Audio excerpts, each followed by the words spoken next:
Welcome, friends, to this second day, the afternoon session of our 4 day celebrations for Bhandara. I'm very happy to welcome you again. When I come and greet you, it's a good feeling I get. At my age, you all look like my children. So if I sometimes have a little fatherly style of talking to you, please forgive me.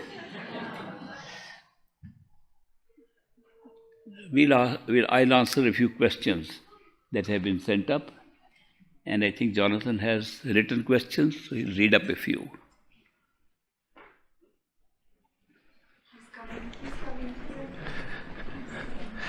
Can you please explain in detail how one can develop love and devotion?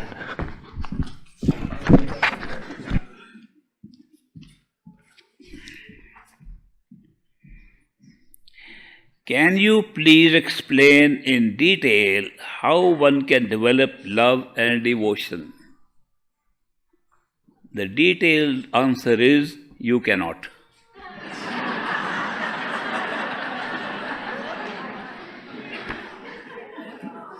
Love and devotion cannot be developed.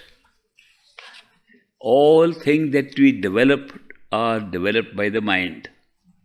Love and devotion is not a mental process at all. Love and devotion happens.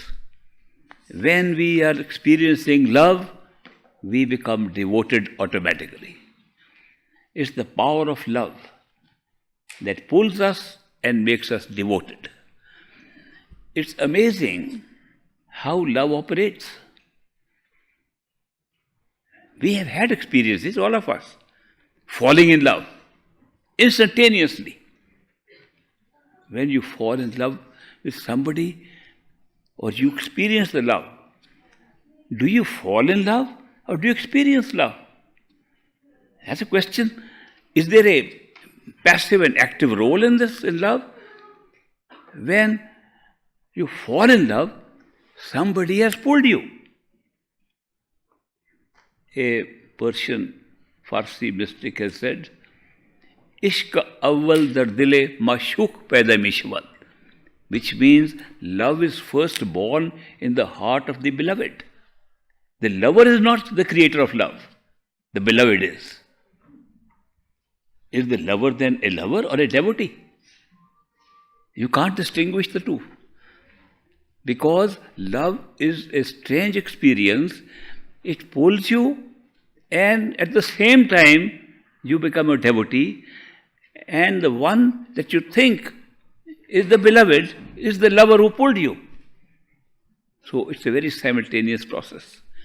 Cannot be developed, but comes automatically. That devotion that comes by experience of love is the only true devotion. If you're trying to develop something, it's a mental exercise. People try to develop love and devotion, and then they get caught up into the mind's games. And most of the time, when people are trying to develop love and devotion, more doubts and more mental hurdles come in the way. Don't try to develop love and devotion. Experience the love, and devotion will come automatically to you.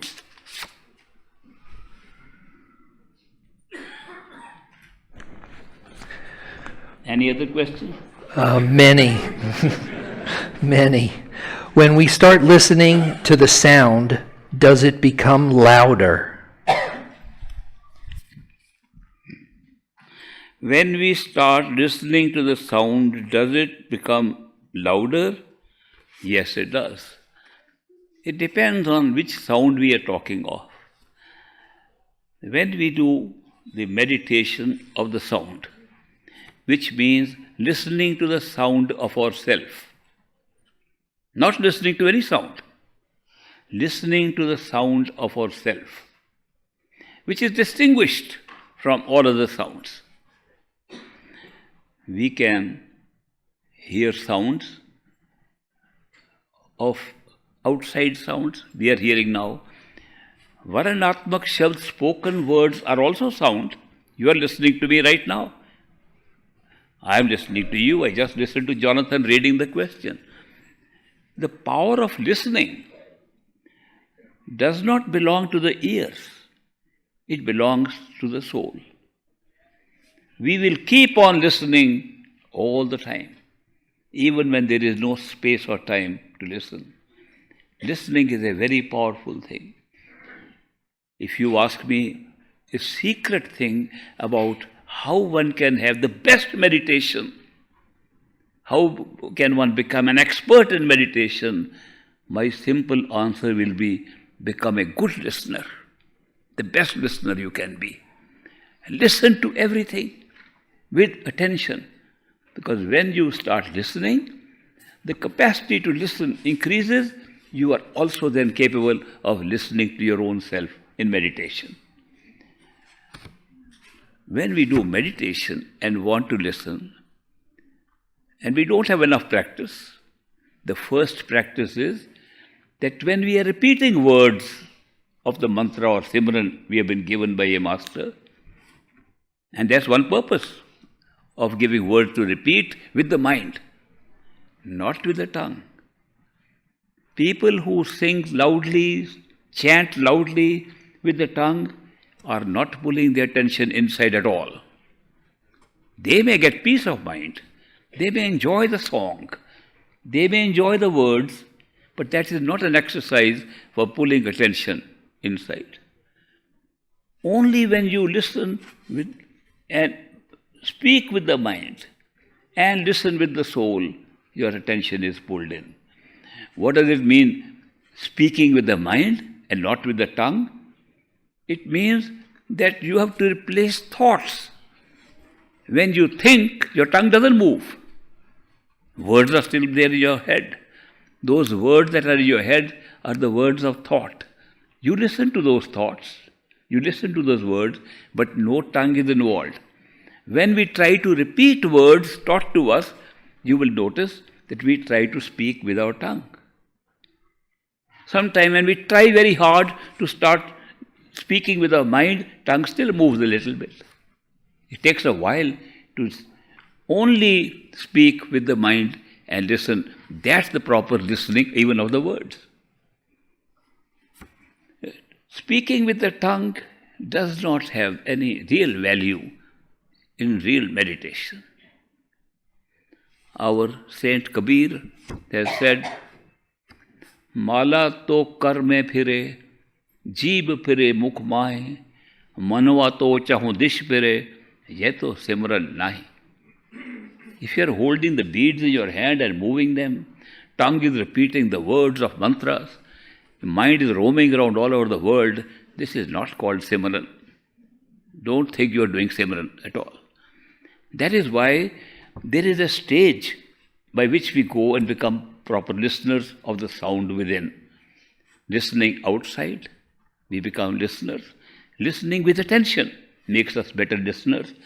Then when we close our eyes and we don't hear any sounds, we generate the sound of repetition of the words. Repetition of words helps us in many ways, including the fact that we become good listeners. So when we start listening to the words, the sounds come automatic. If we merely repeat the word, sound does not come. If we listen to the words, sound comes. It's the listening capacity that has to be awakened and developed. That happens automatically when you are putting attention on listening. Listen very attentively. And what are the parameters for doing that? One, do not repeat too fast. Rapid repetition of any kind of mantra is like a parrot repeating it. No value. Very slowly. Because when you repeat slowly, you can listen to every part of every word.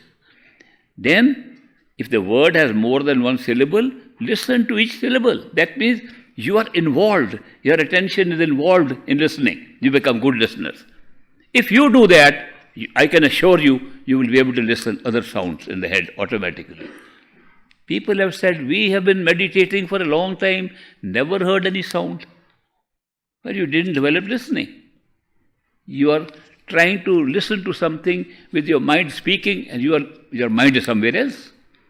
You're thinking of something else. That's not listening. Put attention on the words and become listeners. When that happens, different sounds can be heard which are not coming through the ears. They are internal sounds. But those sounds come from various directions. Sometimes looks the sound is coming from the right side, some sounds are coming from the left side, and you are trying to listen, which one should I listen? So, masters say you should listen on the right side. That is Dayal speaking. Don't listen to the left side, that's Kal speaking. I've heard people explain this to me. I think all outside sound, whether right or left, are Kal speaking. Dayal speaks from the center. Dayal speaks where he sits in our soul. Not in the body, not in the ears, not on the sides. But when you are listening, to practice listening to wherever the sound comes from, just to practice. These are practice sounds that come from the sides. And they can be very different kinds of sounds. The sounds can be like blowing of whistles. Sound can be when a train comes to a covered platform of a station, there is an echo of it. That echo comes inside. There are sometimes like chirping of birds. The birds are chirping. Sometimes the crickets are chirping. Sometimes little bells are ringing. All kinds of sound, like thunder sometimes, drums beating. People have heard different kinds of sounds. They are all being generated within the system, most of them with physical reasons of the anatomy of the body. But some of them are coming even from the astral sensory self. We don't know which ones are those, but they are not the sounds of the self. The sounds of the self are from the center of the head. They can look like they are behind the eyes and above the eyes. Why? Because when we have our astral self inside, which means when we imagine we are sitting inside the head, we start imagining, but we still have the same vertical shape that we have outside. So the imagination brings us to the same vertical shape inside. Even when we say we want to sit behind the eyes, we don't reduce ourselves to a dot, we are still the same, and therefore our self feels like it is sitting in the center, behind the eyes and upwards, like this. Therefore, the sound that starts coming from here is not easily heard because we are so much used to listening with ears. So we are constantly listening from the sides. But the listening from the here will come when we try to put our attention on the center. That means don't move towards any sound. When you try to catch a sound, the attention moves that way, then you don't hear the sound from the center. You move right or left. Why the masters have recommended that if you hear sound from both sides, listen to the right, is simply the functioning of our brain is such that one side is more intuitive, other side is more rational. Intuitive power comes from the soul, rational power comes from the mind. Therefore, they have suggested, if the sound comes from both sides, prefer the right. It's merely a suggestion. It does not make the sound right.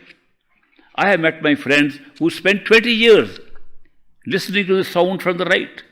And that's all they got. Listening sound from the right. I said, did you see anything? Did you feel that you are vacating the body and going somewhere? No. But I am listening to the sound. But that is not the objective of meditation, to just listen to the sound. Objective is to withdraw your attention to yourself.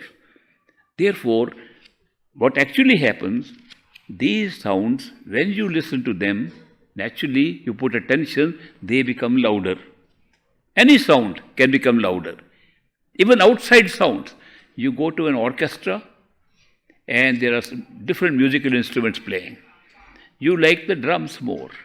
Put your attention on the drums, drums will become louder, the others will become dimmer. Nothing has changed there.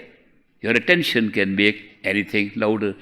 Similarly, the sounds inside, when you put attention, become louder.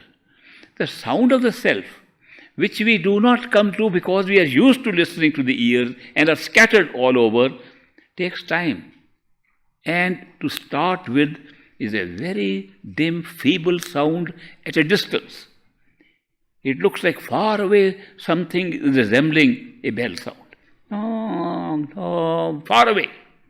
So when you say far away, then you play a game of shifting your attention from one sound to another.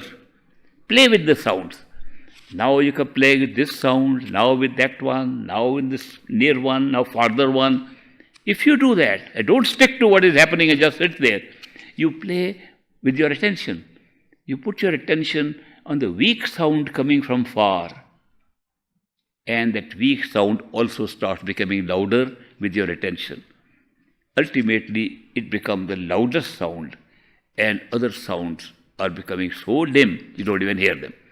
This sound, to start with, is like the ringing of a big bell.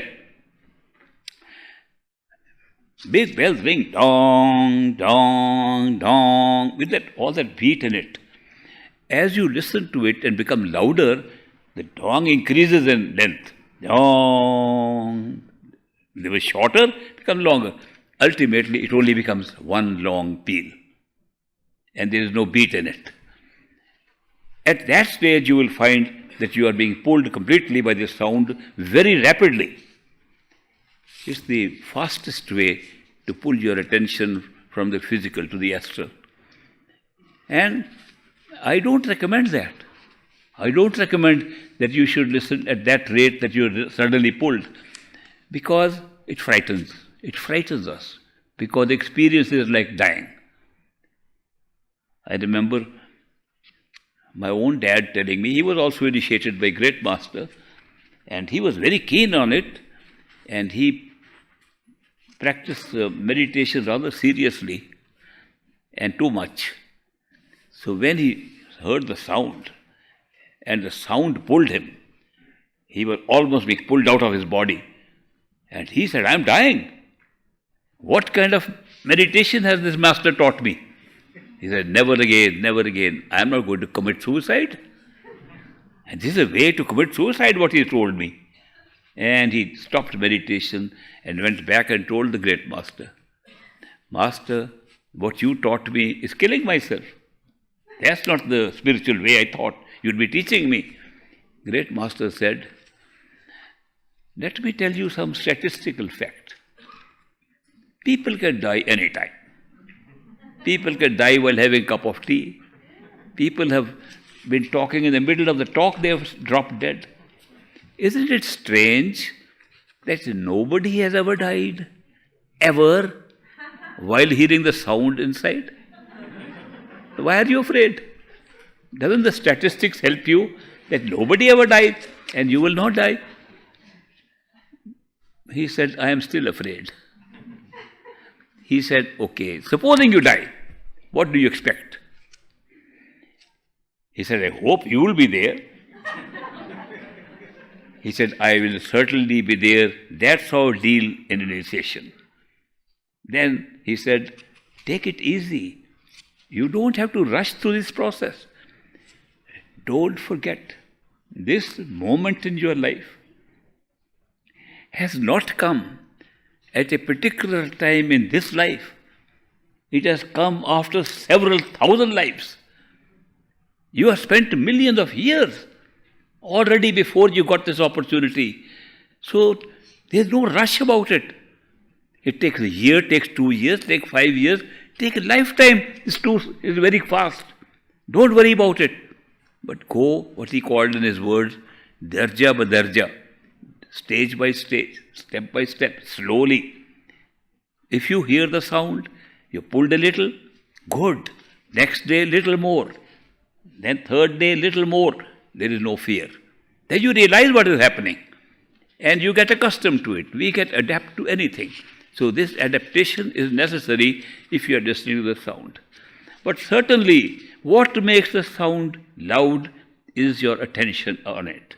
And when you place attention on the inner sound, it will become loud. Why does the soul need to have physical experience? Why soul needs to have physical experience? Why do we go to movies?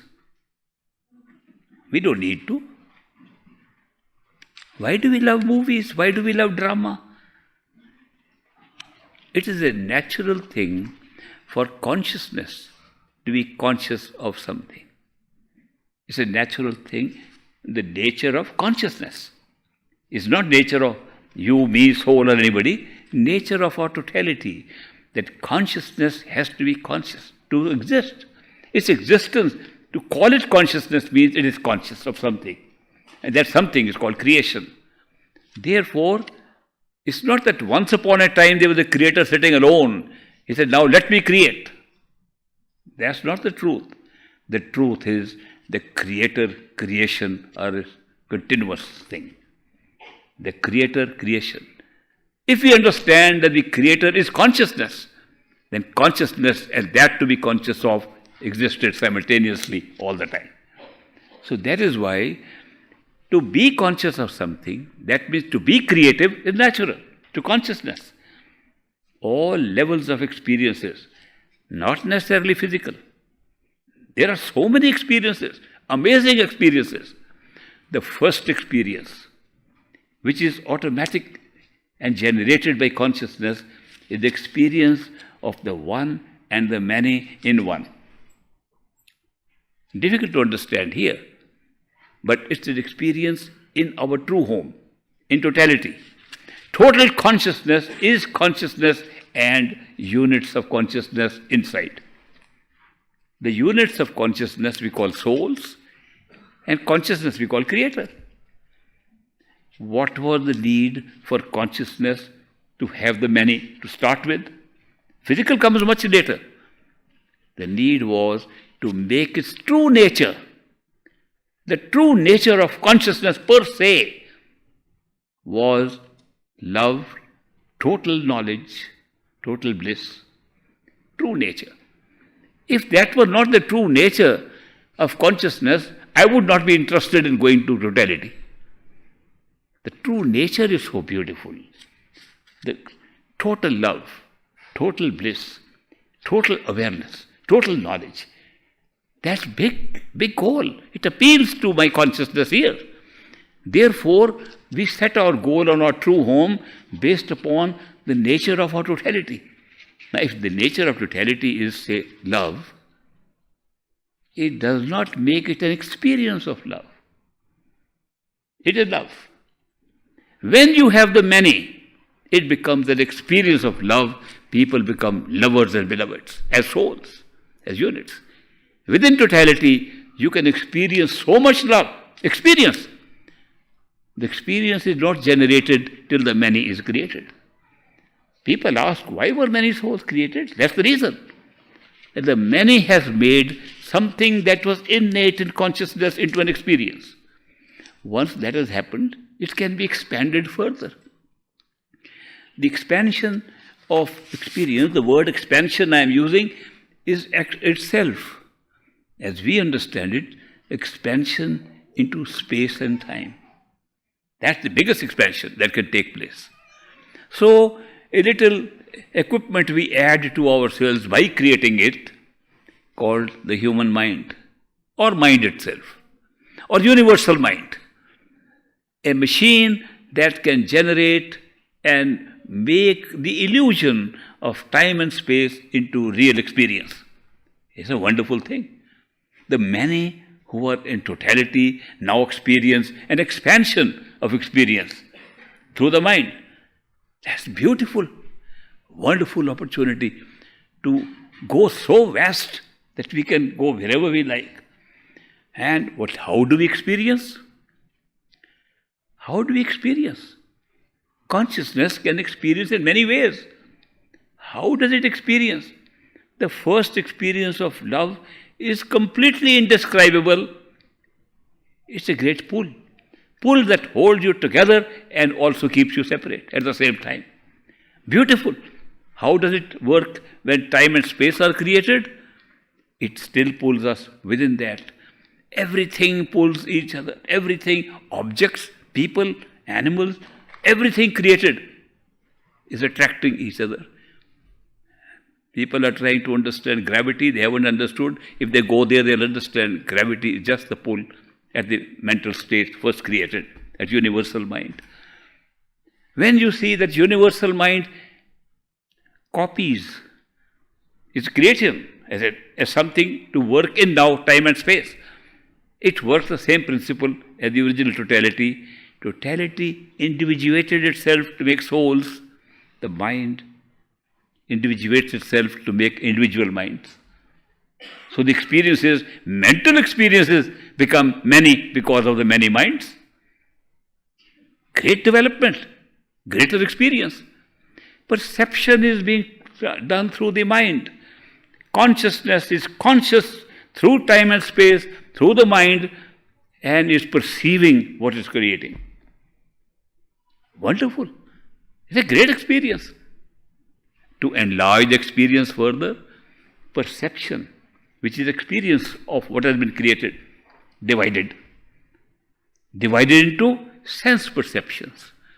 That means separate seeing from hearing. It wasn't there before.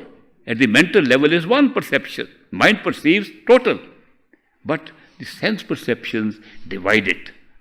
Very useful for making the experience into a reality. Because by sense perceptions, we can then use these different sense perceptions to touch, to see, and say it's real. And cut off the remaining experience, how we generated it. Cut off our experience of our origin. Cut off all the knowledge and just make this. What a beautiful reality we create out of consciousness. That consciousness can create a reality so beautifully and divide it into sense perceptions. It's a remarkable thing. We can fly, we have perceptions. In the sky, we can go where we like, we can see what we like. To congeal this experience, as it were, we come up with a physical level of experience where it looks like these powers of perception are now working through an individuated physical being, like this human body we are having.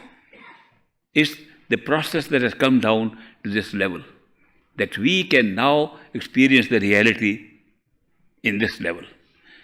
How many levels we've come down in order to become human beings? Should we keep on going further? Should we now develop more dream-like states, go another 6-7 levels? We could have. And perhaps we have. Right now, we are at that physical level. At some point, we must develop means to go back if we like. After all, we are generating an experience and moving away from our origin and generating experience of duality. That means pairs of opposites, pain and pleasure, happiness and unhappiness, light and sound, light and darkness, sound and quiet. We are developing everything in pairs of opposites. Matter and antimatter. Everything has opposites today in physical plane. So therefore, when this is developed, we must have some arrangement. We can't go on hiding ourselves so far. We can't lock ourselves completely out of our own true home and leave the key inside. At least we should have the key with us to go back if we like. We were super intelligent enough at all levels to keep the key with us. But we allowed the key to work at a certain point in this devolution of experiences, and that happened to be the physical human level. It could be any level. It's our decision. The totality of consciousness decided that the level at which we can apply the key to go back into our home should be at the physical human level. It did not say physical level, because physical level, you can have animals and insects and birds and all forms of life around us. Lot of life around us. But a small part of that life, which we call human life, we place the key to go back here. To work the key, that it does actually work in the lock, a unique method was invented, beautiful method, and that was to give us the experience as if we have free will, that we can make a decision. Not that we are born and we just drift and we live, like all other life forms are living. There are trees outside, they are born, they grow, they die. Insects are born, grow and die. Birds are born, grow and die. Animals are born, grow and die. Angels are born and grow and die, if you go and see them. So-called gods that are running the universes are born, go and die. Human beings don't. Human beings say, should I do it or not? Should I die or not die? Should I live or not live? Should I do this or not that? This element of choice given to a human being was a remarkable discovery, remarkable invention, I call it, that you could have an experience of free will as if you are the decision maker, whereas you are not the decision maker at this level at all.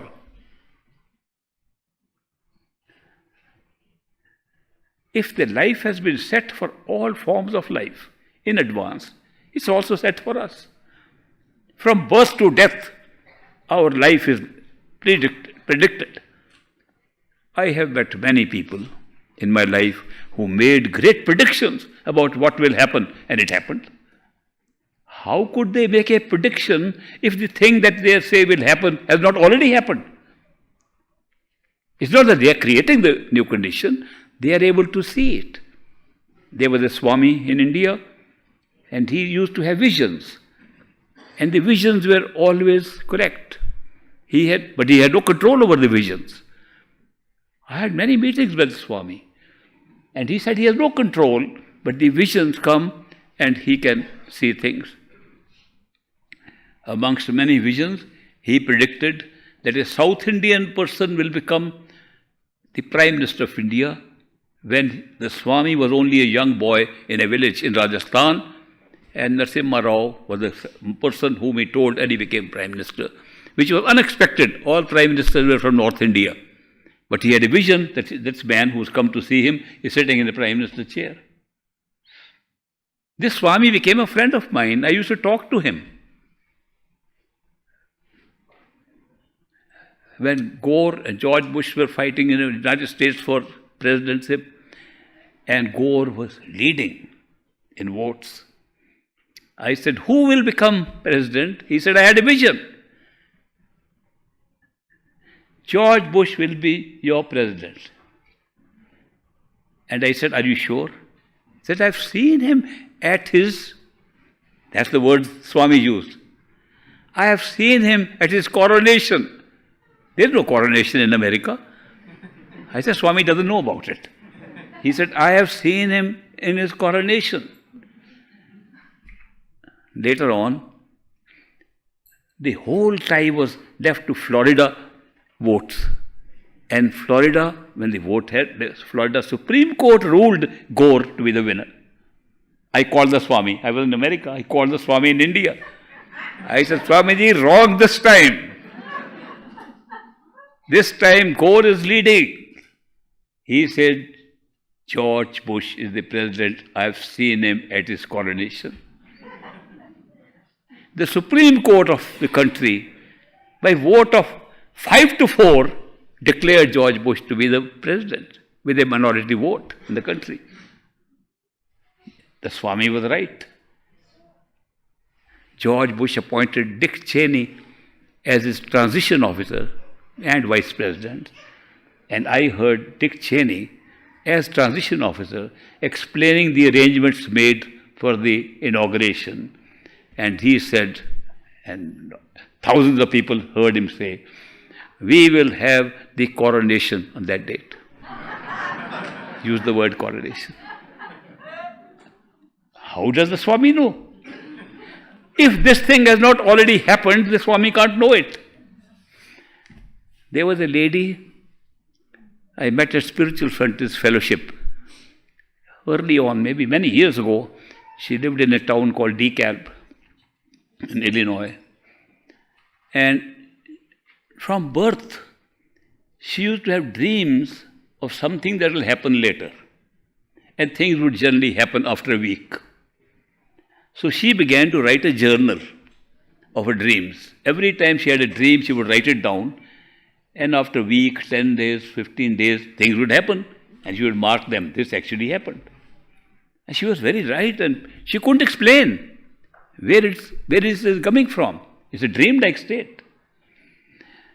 When she met me at the Spiritual Frontiers Fellowship meeting, I had giving a talk, she was also giving a talk. She was impressed by my telling that these things are fixed and they are all predetermined. That is why how you can see them. So she realized that's what she was doing. Became a friend. And she said, I want to come and spend some time with you. I said, I am an immigrant. I had just come from India. But I am working with two friends of mine who have given me a small job. And we have a small office. If you don't mind, you can come and meet me in my office in Chicago area. And she said, certainly I'll come. So we decided that on a certain date, she will come to see me. 1 week before she was to see me, she had a dream. She had a dream that she was sitting in the lobby of a 5-star hotel and a stretch limousine, big black stretch limousine comes and I get out of it and I greet her. She said, this little immigrant fellow, how can he get out of a stretch limousine? This time I might be wrong. Even she thought so. But she has seen me, poor fellow, coming from India and giving a talk in one meeting.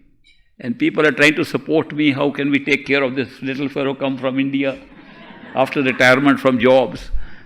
So she said, this time I could be wrong, but she recorded the dream in the journal.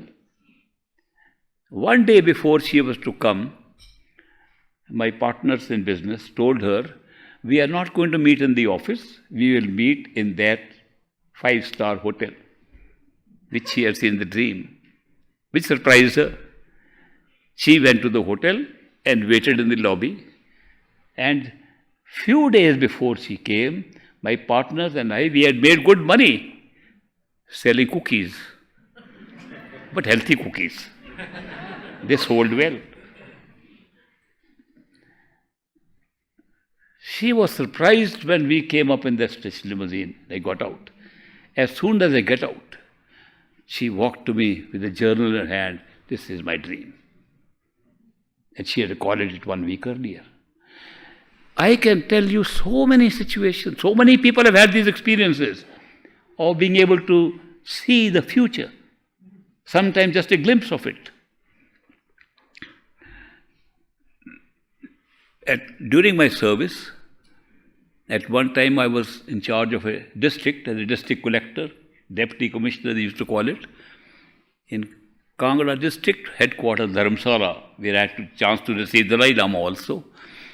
And I heard that a few miles down from Dharamsala lives a famous astrologer whose name is Vidya, but since he lives in a town called Gagal, he's called Gagal Jyotish, the Gagal astrologer. And my predecessors always had to leave some notes for the future administrators to come and read how to administer the district. When I was reading the notes of one older British officer recorded in the journal in my office, he said, there is a man named Gagal Jyotish, Gagal astrologer. You should go and see him because he can tell you the future. He can tell you anything. A British officer writing this. And he recorded something so interesting. He said, I informed the commissioner of the division about this man. The commissioner could not believe that any man can tell you what's happening anywhere in the world and what will happen in future. Therefore, Commissioner said, I'd like to see him. And this is recording in the journal. The Commissioner invited, he was so convinced, he said, we should let the Governor General and Viceroy of the country know it. There is a man like this available. So, they informed the then Viceroy of India, the Governor General, a British guy, that we have a strange man here who can tell you anything. He has a way of reciting some shlokas in Sanskrit. When he recites them, his mind goes somewhere else and he can speak up things that you can never imagine. The Governor General said, bring him over. And they took him to New Delhi. This Gagal Jyotish went to New Delhi and met the Viceroy. Viceroy said, what can you tell me? And he was trying to recite those shlokas and said, Viceroy, you have 3 brothers in London right now. Is that right? He said, anybody can read my biography. There's not a big deal you are telling me. Tell me something that nobody knows. And he recited those words, and suddenly in a trance-like state, he said, your wife, Viceroy, is right now cutting an apple in the house. This was a little surprise. And the Viceroy called his house. Honey, what are you doing right now? I'm just having some fruit. What fruit are you having? Are you cutting some fruit? Yes, I'm cutting an apple. This is all recorded in the journal of the Collector's Office, Deputy Commissioner's Office in Kangra. I read it. I was very impressed. I would like to see that guy also. I had a plan to go and see my commissioner, who was in a town called Jalandhar, in one side. Just as I packed up my jeep and loaded my luggage, and my wife said, I'll also come along with you. I said, okay, you come. I got a call from the commissioner. He's not available. He has to go somewhere. Cancelled. Meeting cancelled. I'd already packed up everything. I said, okay to the driver. Okay, no Jalandhar. We are going to go to Palampur and I'll make a visit somewhere else. Another direction altogether. And I said, I'll stop with that Gagal Jyotish on the way, that astrologer. I went there. And he was reciting those verses. And he said, you came to go in one direction, going in the other. I said, this guy knows something. Very impressive. My wife was also impressed. She told her father, there is a man like this who can tell things. He said, I don't believe it. The father is also a disciple of great master, initiated by him. He says, we are satsangis. We know this is not the right thing to do, even if he is doing it. These are riddhis and siddhis. People can control through yogic practices these powers, psychic powers called riddhis and siddhis. This man has controlled some riddhis and siddhis. And nothing to worry. We are not into that. These are lower chakras. We are higher up. But he came to visit me. And I said, would you like to meet that guy? He said, the guy who has controlled his riddhis and siddhis? Okay, let's go.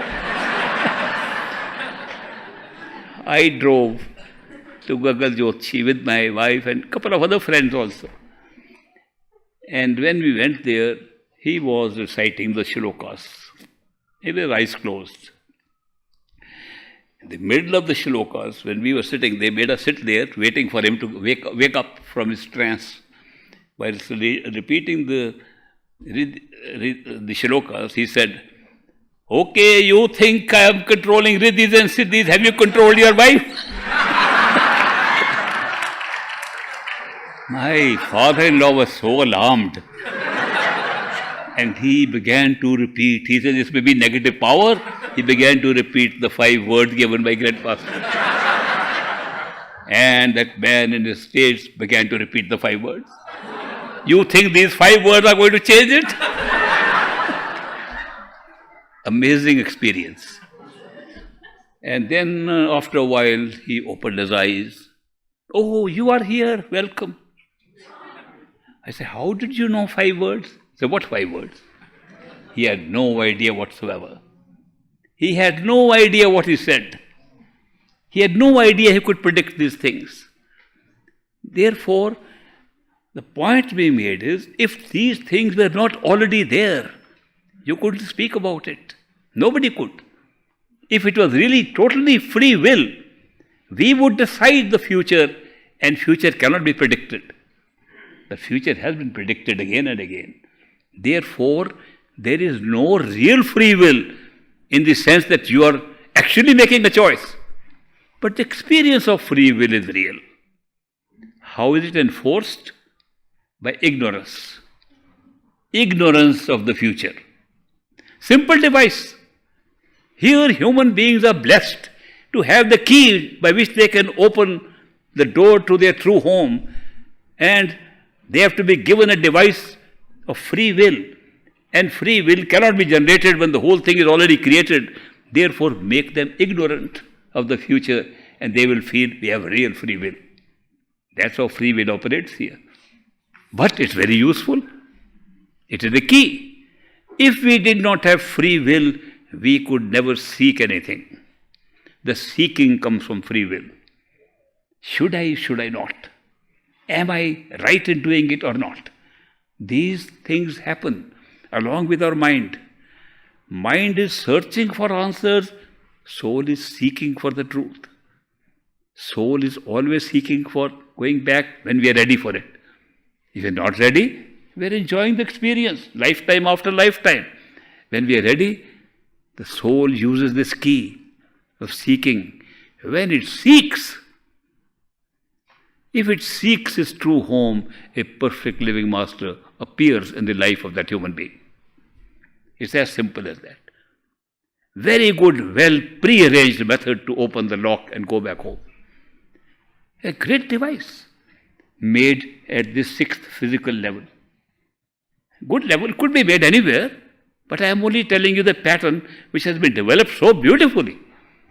It's the most beautiful structure that you can see what you call creation. It's perfect. If you look at part of it, it's imperfect. If you see totality of creation, it's perfect. That is why perfection can only be seen from totality, not from part of it. Whenever we come into divided areas, a division was necessary to create the many. When we divide, then perfection goes away, and we look at the analytical side. You can't see the whole, imperfect. When we say that master is perfect living master, the word perfect is used in that sense, that he has experience above the mind into perfection. And therefore, he is perfect in awareness. He is living as a human being, like us. A master because he has come to take us back home. Period. But why is it necessary to have a living master then? What about a perfect master who's passed away, died, but left a message for us? Okay, you can believe me, you can follow me, now I'll help you. Let me make this very clear. Except for a living person who comes into our life, anything else that we assume, either a dead master or other higher powers, ascended master sitting in Tibet or mountains, or birds or natural creatures, or angels or gods, are all concoctions of the mind, all made up by our mind. There is no other way to make them up. That is why when we say, I am following a master who's passed away, you are following the mind. When a person says, I follow nature, you're following the mind. Somebody says, I follow gods that I worship, you're following the mind. These are all mental creations which we create. A living person can tell us, no, these gods, these angels, these masters never tell us that. never tell us no.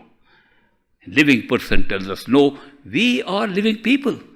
Therefore, the arrangement to get back has been made in such a way that a living person comes in our life, ascended with knowledge, with awareness, and works while he is alive.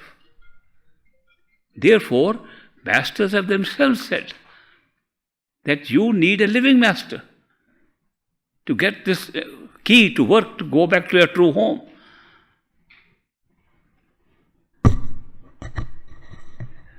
We have heard of Sheikh Farid, a perfect master. Sheikh Farid is mentioned several times in Sri Guru Granth Sahib, the holy book of the Sikhs. They didn't say that he was a Muslim or Hindu, he is a Muslim. So what? He was a master, perfect master, living master. His master's name was Qutbuddin, Sheikh Qutbuddin. And Farid would tell his son, Qutbuddin has become getting old. Please get initiated from him and save your soul. Help yourself. And the son would say, Dad, I am still young. I have to look at life and I am running around. Please, when time comes, I will get initiated. And Farid would tell him again and again, Son, Master is getting old. Please get initiated while he is alive. And he would put it off. One day, Qutbuddin died. Sheikh Qutbuddin died, and his body is lying there before their burial can take place. And the son heard that Qutbuddin, the Sheikh, has died.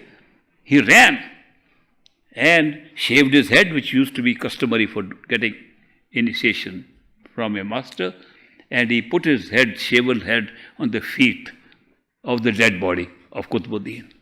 Said, initiate me. And standing there, his father, Farid, who had been asked by Qutbuddin to continue his work, he says, my son, this is not the master. This is the body of the master. A perfect living master is one who can hold your hand. That Sheikh alone can help you, who will hold your hand while he is alive and tell you, even 1 second later is no good. He made it clear. It has been explained so many times. As human beings, we want to open the key to the highest level of consciousness. Another human being appears with that level. The rest is all our mind. Our mind is very creative, very active, and can make up all kinds of things. And we develop religions based upon masters who have gone away. We develop institutions based upon masters gone away and think something will happen. Very often they become into business houses, more interested in collection than donation than money, more than spirituality. Spirituality disappears. Outside constructions of buildings, outside things continue to happen more. So this is something very important to know. Why we say perfect living master. A perfect living master is a necessity if you want to open the key to your totality. But if you want to hear some nice discourses and some nice lectures and get peace of mind, you can go to anybody. That's a different matter altogether. But it's a very important point. The need you should examine. Why it's necessary. Only human being who is like yourself can guide you. If he's not like you, even then he can't guide you. If he's too far removed from you in terms of not being human, superhuman, he can't guide you. He has to be at the same level.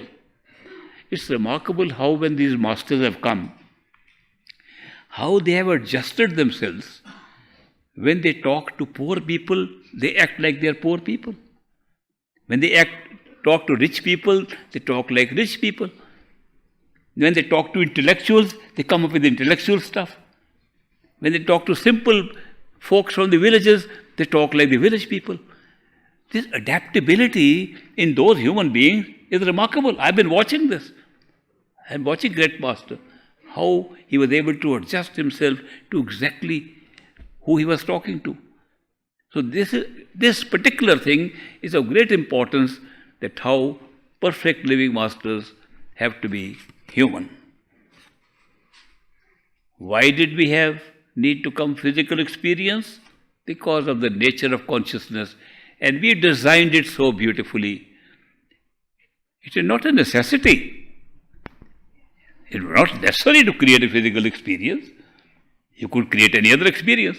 No, we have created other experiences also. Physical is a very small experience. You go inside and see how many other experiences are available. We have created so many experiences, such a variety of them, unlimited experiences, all lying within your knowing by going within yourself. This is just one, not a bad one. If you treat it like an experience, not like my life, I am living a bad life, I am caught up in my karma.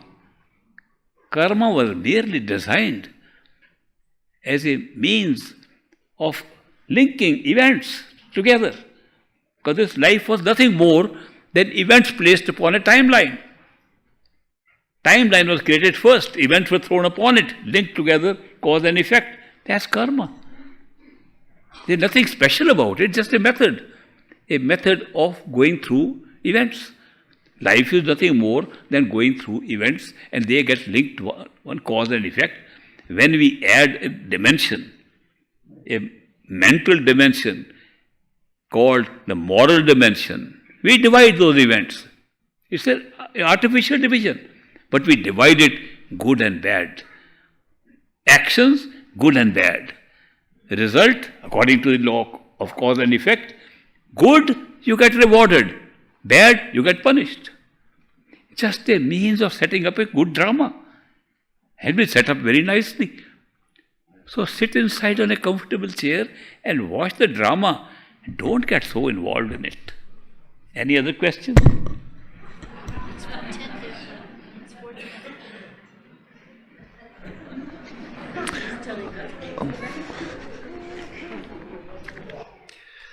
It's 4:10. One more question. Okay, I'm going to cheat one question and one note. Okay. We are aware of the spiritual ill effects of meat eating. What are the spiritual ill effects of womanizing? And to be politically correct, we should make the question, what are the spiritual ill effects of manizing as well?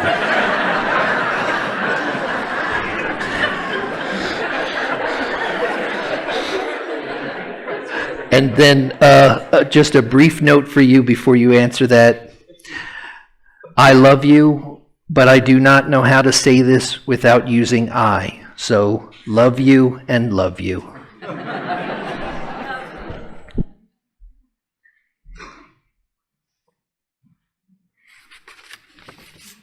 I'm glad you dropped the I and only said love you.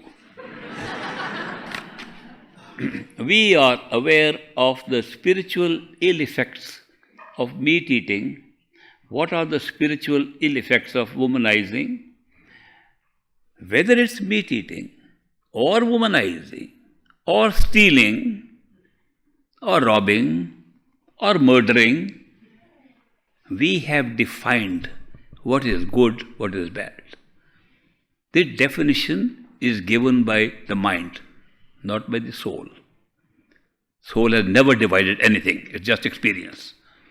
But the mind divides it in order to operate this law of karma with a moral basis of it, and therefore we divide what is good and what is bad.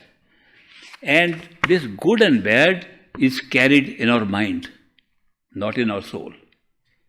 Soul has no such thing as good and bad and a division at all. But when we use the mind to have experiences in this physical world, we divide them. It does not mean that the mind has divided into absolute divisions. This will be good always, this will be bad always. On the other hand, what is good in one country is bad in another. What is good at one time is bad at another time. What is good for one person is bad for another person. Therefore, it's all in the mind, and it has varied. As we grow up in this experience from childhood, we grow up, most of these divisions are placed upon the mind, and become part of our culture, part of our ethics, part of our growth through society, starting with parents, starting with relatives, siblings, and then with societies. They keep on telling us what is good and bad. Laws are enacted in different countries, different laws. They tell us this is punishable, this is rewardable. All these add up to create this division. And once the division is there, we have part of our mind, a little corner mind, we call it conscience. Not consciousness, conscience.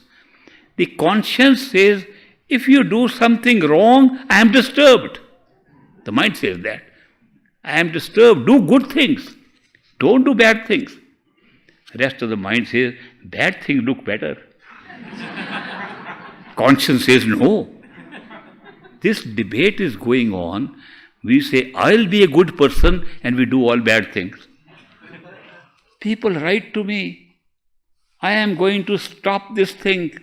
I am going to stop womanizing. I am going to stop smoking. I am going to stop stealing. I am going to stop the bad things. And then he writes after a month, I couldn't stop. Something is very strong in my mind. These are both operations of the mind. The conscience keeps a watch over our own moral standard that we have set. And the conscience says, that is not right. And we use the word sin. This is sinful. You are committing a sin. Conscience says sin. We say, oh, I want to commit sin. But little bit of that is all right. I went to a city called Las Vegas. I was told the name of the city is Sin City. I said, where am I getting into? I saw some nice shows. I found that you can gamble there, that you can have some entertainments there, but you can also commit sins. It's like any other city. The sin is not in the city, the sin is in the head. We forget this, that when the conscience hits the rest of our mind, the mental state, it creates this division, and therefore it is a way in which we can operate the law of karma. The law of karma itself requires that we should divide these and divide our events into rewards and punishment. And therefore, we keep on having reward. We do good things, rewarded. Bad things, we are punished. Some people started believing that if we do all good things, then we'll be able to go to heavens. It is true. You do all good things, you will go to heaven. Somebody said, who cares? Life is only one life. We can do anything, commit sin, then we die. Everybody dies. Who says we go to hell? That guy goes to hell. Where are these heavens and hells? They are in the astral plane. The astral plane, and you can all access it, by the way. Through meditation, you can go and see hells and heavens. And one great lady who was a BB in Great Master's time, out of curiosity, went into hell and cried so loudly in the inner self, even body was crying. And we couldn't help her. We had to call Great Master. Then, where are you? She said, I've gone to hell. What made you go there? Curiosity. He said, why did you go alone? You should go with Master if you want to explore anything after initiation. Are they hurting you? She said, no. Then why are you crying? I can't stand what torture they are doing to other people here. It's a very terrible punishment they are giving. I can't stand it. He says, why don't you repeat the 5 words I gave you? She said, I've forgotten them. In this great torture, I've forgotten my words. Great Master said, have you been watching this scene? Because she was my neighbor, our neighbor in the Dera. So, yes, I can hear your voice. Then follow my voice. And then she opened her eyes, and great master told us, others who were sitting there, don't think that going to a level higher than this level is always pleasant. Hells and heavens are there. Good and bad is there. Positive and negative entities are there. So be careful. If you are initiated, first manifest the radiant form of the master inside. Go everywhere with the master. You will have no problem. It's a very good tip. I was careful. I asked you, be careful. So therefore, don't worry about this. So long as you are following the will of the master, nothing affects you. So long as our will is not in action, the mental will, we do not create a karma, neither good nor bad. To create a karma, we have to exercise a will, not simply a will, a deliberative will. That means we say, should I or should I not? And then you say, yes, I will do this. That creates good or bad karma. Karma is created not by an action. Karma is created by the decision, the intention to do something that's in the mind, that you create karma. If you act upon that intention, it intensifies the effect of karma, intensifies the result. So the karma is not created all the time. Somebody wrote to me yesterday. I was trying to drive very carefully, but a goose came in front of my car, I killed it. I am so sorry creating such a bad karma. Please forgive me. And please take care of the soul of the goose also. So I wrote back that it was not your intention to kill the goose. If you look back, the goose killed you in a previous life. Was not a goose at that time. Maybe you were a goose. This is how law of karma is operating. So, because it was not your intention, you are forgiven completely. So, when the goose is concerned, I don't know how to take care of the goose. I have never dealt with geese. But I will ask Great Master to take care of it. Karma operates in a very funny way, that it works with intention, then you create. Those lives in which you can do it is called karmajuni. That means you can perform an action following intention that creates a karma. The only life is a human life that you can do it. Out of 8.4 million forms of life, only one life creates karma. All others are called bhogjuni. That means payoff of karma. We are paying off karma in every other form of life, including human life, but creation of karma takes place only here, and not all the time. We are having so many accidental things happening around us, which is, there is no intention involved, there is no karma being created, it's all payoff.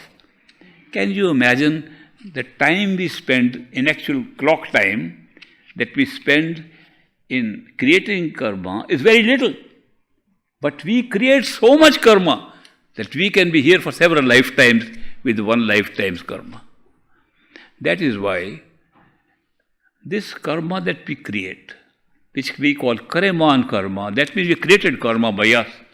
Kareman karma leads to destinies of the future, including the past karma which created the destiny of this life. We call it the pralabdha karma. Pralabdha means destiny, already fixed, complete fixed, based upon previous lives. It does not mean previous one life. It can be previous 100 lives. Picked up little bit here, little bit there, and the life is constituted. It all has to be connected, event by event. So therefore, there is a soul who did good karma and took on the role of this work on a computer, how to design our life. In Indian text, they call him Dharmraj, the angel of death. He is deciding when you die, what next life will you have. He looks back. Oh, this karma can fit in one next life. And this is not enough to have the next life. Okay, the last life, let me look up. I used to be very surprised how busy that guy must be. I was also wondering what kind of computer he uses. Because I was saying, we meet thousands of people in a lifetime. And the guy has to work hard to reconnect thousands of people and put them all together once again. Not an easy job at all. But the understanding of reality came to me much later, when I discovered this job is very easy. There are no people. They are created for the pralabdha. He can create any people again or the pralabdha based upon previous people. And they are just projected from the mind inside. He is doing a very simple job. Just setting up a life pattern and the people come into being. Some new, some old, depending upon the karma of the past. He does not have to pick up any people from anywhere, which means our karma, our pralabdha, is unique and our own. All others are created for our pralabdha. This is very difficult to understand when we see the reality of separated beings. When we think we are all really completely separate, which we are not. It's the experience of one. The whole experience of life is experience of one. Supposing you were to go to sleep and have a dream. In the dream, 20 people come to see you. And you put them on a table to have some dinner or something. 20 of us. Somebody says, you know, it's a dream. Excuse me. One person in the dream, maybe you or somebody, says, do you know this is not real? This is a dream. When we wake up, we'll find out. Others say, doesn't look like a dream, looks real. I don't know why you are saying so. Well, I am saying so because I have some awareness that this is a dream. Okay, if it's a dream, who is dreaming? Are we 20 people dreaming? Who is dreaming? How we are 20 people here? You know, we know each other. How can we all 20 be present in the same dream? Then you wake up. Only one dreamer made the 20. But, very interestingly, the 20 who were sitting on the table, 4 are sitting in your next room. They are living people. The remaining 16, we don't know where they are.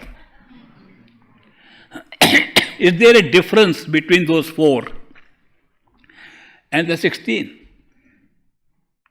16 were created for the dream, 4 are living even in a higher state of wakefulness. Same thing happens here.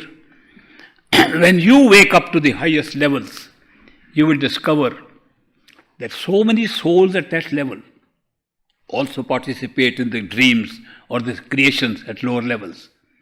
But many of them are created just for the experience. Dharmaraj has no big problem in creating these people. And they look like all real. When we wake up, only some were real, some were not. The real ones disappear when we go higher. When we wake up finally, there was only one dreamer, nobody else. All were the creation of the same dream. All were created from one totality of consciousness. As simple as that. Thank you very much for your patient listening again. And tomorrow is Bhandara. I'll be very happy to see you 11 o'clock again.